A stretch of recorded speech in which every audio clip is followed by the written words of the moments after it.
श्रावण के महीने में किसी भी एक सोमवार को अगर व्यापार नहीं चल रहा है, नौकरी नहीं मिल रही है, तो कोई तकलीफ आ रही है, तो कोई कष्ट आ रहा है, कोई रोग बढ़ रहा है, डॉक्टर से ऐसा लग रहा है कि ये बड़ी बीमारी बताने वाला है, शरीर में कोई गांठ बढ़ गई है और वो जांच के लिए गई है, तो बिल्कुल श्रावण के महीने में किसी भी एक सोमवार को गंगा जल लेकर जाइए शिव मंदिर में, शंकर जी के मंदिर में थोड़ा सा गंगा जल नंदी को समर्पित कर कर, थोड़ा अशोक सुंदरी को समर्पित कर कर, थोड़ा गणेश और कार्तिकेय को समर्पित कर कर, थोड़ा सा गंगा जल जया विषहरा शामरी बारी दौतली और देव को समर्पित कर कर, थोड़ा सा गंगा जल शिवलिंग पर समर्पित कर दो। उस गंगा जल को वापिस झेल कर लेकर आओ। 3 दिन तक लगातार उस गंगा जल को पीना प्रारंभ करो। उसके बाद जांच के लिए आप कहीं पर भी जाइए, बाबा कृपा जरूर करेगा, ये निश्चित। ये शिवलिंग जलाधारी यहां से जल अशोक सुंदरी के पास में से नीचे की ओर गिर रहा, ठीक है। बेलपत्र नहीं है आपके पास चढ़ाने के लिए, मत चढ़ाओ। जल नहीं है चढ़ाने के लिए, मत चढ़ाओ। अक्षत नहीं है चढ़ाने के लिए, मत चढ़ाओ। पुष्प नहीं है शिव जी को चढ़ाने के लिए, मत चढ़ाओ। शमी पत्र नहीं है, मत चढ़ाओ। पर किसी शिवालय में, किसी शंकर के मंदिर में अगर तुम गए हो, तुम्हारे पास में कुछ भी नहीं है, जो भी भगवान का दर्शन तुमने किया है, तो यहां से जो पानी नीचे गिरता है, उस गिरने वाले स्थान पर मात्र अपने हाथ का 3 बार स्पर्श कर कर बाबा से दिल की बात कहकर आ जाओ, तो मन की मुराद बाबा पूर्ण कर देता है। वो सहज प्रसंग है। पहला दिन एक बेलपत्र शिव को अपनी मनोकामना कर कर रोग धोग बीमारी तकलीफ कष्ट दूर करने के लिए शंकर के शिवलिंग पर अगर बन सके तो मंदिर में, आप लोग तो यहाँ हैं तो देवाधिदेव महादेव कंकर शंकर को चढ़ाओ। और अगर बेलपत्र नहीं हो तो बेलपत्र जो चढ़ी हुई हो उसी को धोकर वापिस चढ़ाओ।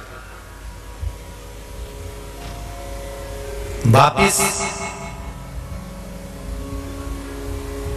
और सावन का महीना है, दिल से बाबा को रिझाइए।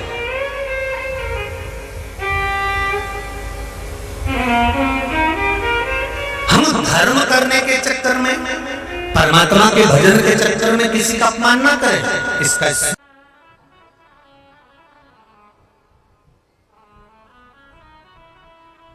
जब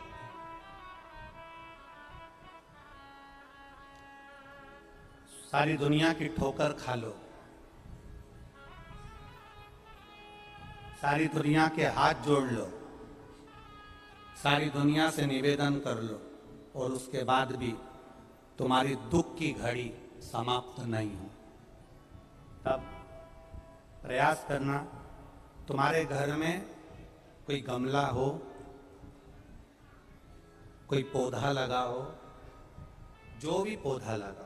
हम ये नहीं कहेंगे कि वो गुलाब का है कि गेंदा का है कि शमी का है कि बेलपत्री का है।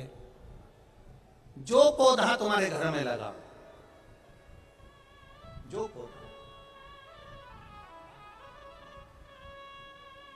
एक प्रयास करना। अभी सावन चालू हुआ है,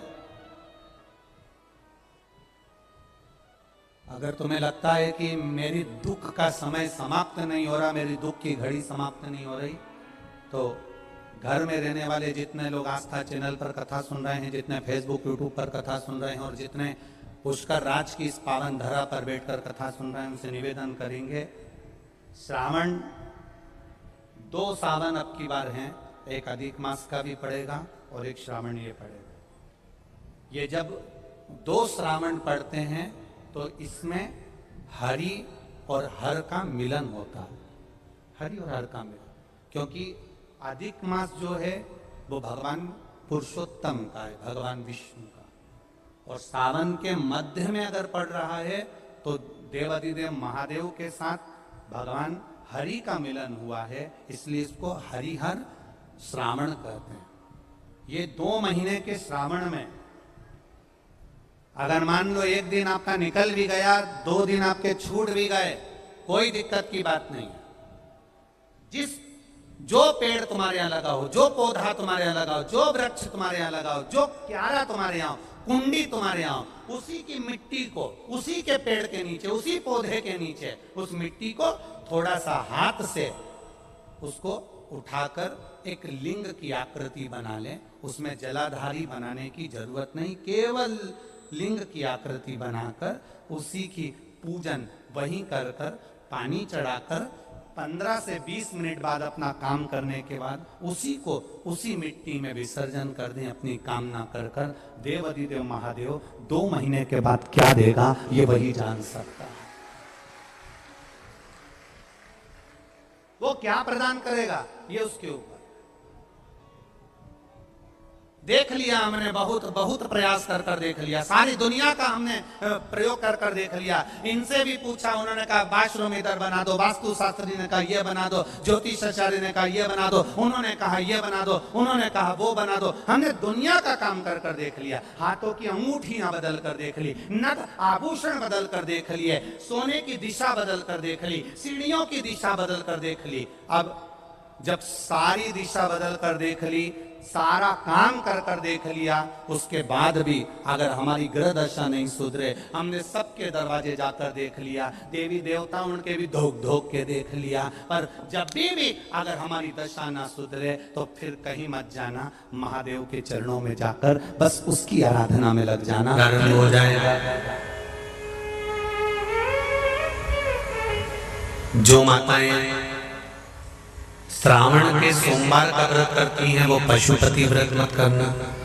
जो श्रावण के सोमवार का व्रत नहीं करती हैं वो पशुपति व्रत कर सकती हैं, उनको पशुपति व्रत करने का मना नहीं। पर यदि श्रावण का व्रत आप पहले से करते आ रहे हो, श्रावण महीने का व्रत करते आ रहे हो, या श्रावण के महीने में तुम सोमवार करते आ रहे हो, तो फिर पशुपति व्रत ना करते हुए इसको 1 महीना, भले 2 हुए हो, 3 हुए हो, 4 हुए हो, रोक दो। फिर अगला जब श्रावण पूर्ण हो जाए फिर जो सोमवार आए फिर चालू कर दो। पर अगर श्रावण का व्रत करते हो तो, और अगर श्रावण का व्रत नहीं करते हो तो पशुपति व्रत चालू है, मना नहीं। श्रावण के महीने में जल चढ़ाने के पात्र 2 कर दो। कितने पात्र कर लो? जम के बोलो, 2 पात्र कर लो, भले 2 हाथ में लेकर मत जाओ, एक के ऊपर एक कलश लेकर जाओ। उसका कारण क्या है? शंकर भगवान ने मां पार्वती के सम्मुख में गंगा का आवाहन करा था, तो गंगा जी ने आकर पूछा था, स्वामी जब पार्वती आपके नजदीक में विराजमान है तो मुझे बुलाने का कारण क्या था? भगवान शंकर कहते हैं, श्रावण का महीना प्रारंभ हो रहा है, जब मेरे ऊपर सृष्टि का भार आएगा तो मुझे गंगा और पार्वती दोनों की जरूरत पड़ेगी। जब घर में विवाह आता है, शादी आती है, कोई फंक्शन आता है, कोई मेहमान आते हैं, तो थोड़ी ड्यूटी बढ़ जाती है। रोज 8 बजे उठते हो, पर शादी रहती है तो कितनी बजे उठना पड़ता है? सुबह 6 बजे, 7 बजे। यहाँ पर भी आप रोज अपने घर पर उठते होगे 8 बजे तक, 7 बजे तक, पर यहाँ तो तुम जब सो रहे होगे तो सवेरे कब हो जाती है और रात कब हो जाती है तुम्हें नहीं मालूम पड़ता होगा कि कब रात होगी कब सुबह होगी। लोग ढोलक पीते पीते पीते पीते 11, 12, 1 और तुम्हारी लग गई झपकी और बज गई 3:30, सब लग गए लाइन में नहाने और तुम भी भगी जल्दी से नहाने। अब नहाने भी कहाँ जाए तो माता इतनी चतुर, उन्होंने का बरसती हो रही है जल की। भगवान भी सोच समझ के पानी गिराता था, 3 बजे से गिराना चालू करता था 6 बजे तक। उस बीच में भगवान को भी मालूम है मिश्रा जी कहाँ से नल लाएगा, इसलिए उन्होंने चारों तरफ से पानी गिराया। बोलो सही है कि गलत है?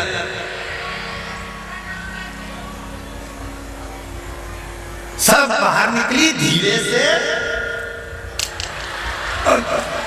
इतनी चतुर, राम जी गजब की चतुर चतुर लोग आया है, गजब।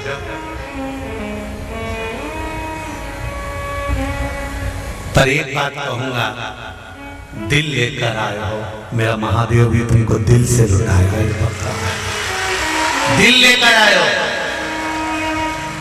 कल हम जब आप लोगों से मिलने, हमारा नियम है जो हम जहाँ भी कथा भी करते हैं, चाहे रायसेन करी हो, चाहे सागर करी हो, चाहे जहाँ कथा करते हैं वहाँ रात में जो लोग रुकते हैं उनसे प्रयास रहता है कि थोड़ा मिले। एक नियम बना रखा, भले वो 1,00,000 लोग हो, 25,000 हो, 50, और जितने टेंट लगते हैं सब में मिलने का मन करता है। आपसे कल भी मिलने आए थे और कई लोगों की आंखों में आंसू भी थे, कई लोगों के हृदय भी नम थे कि हम अब कल चले जाएंगे, पर दुख मत करना।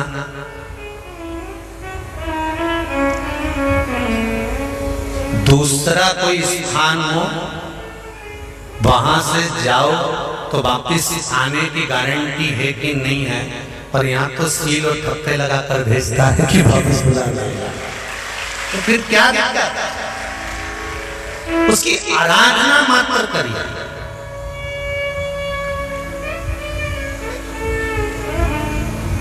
खूब धनपति भी बैठे हैं, खूब।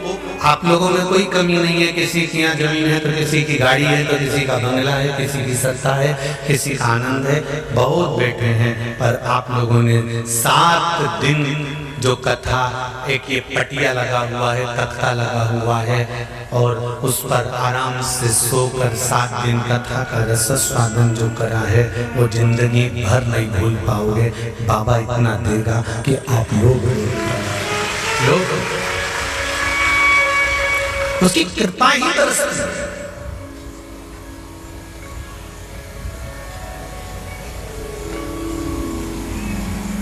उसकी कृपा बिना कुछ नहीं। तेरी कृपा बिना न हिले एक भी अणु, लेते श्वास तेरी कृपा से तनो तनो। बाबा की कृपा होती है तो आना होता है।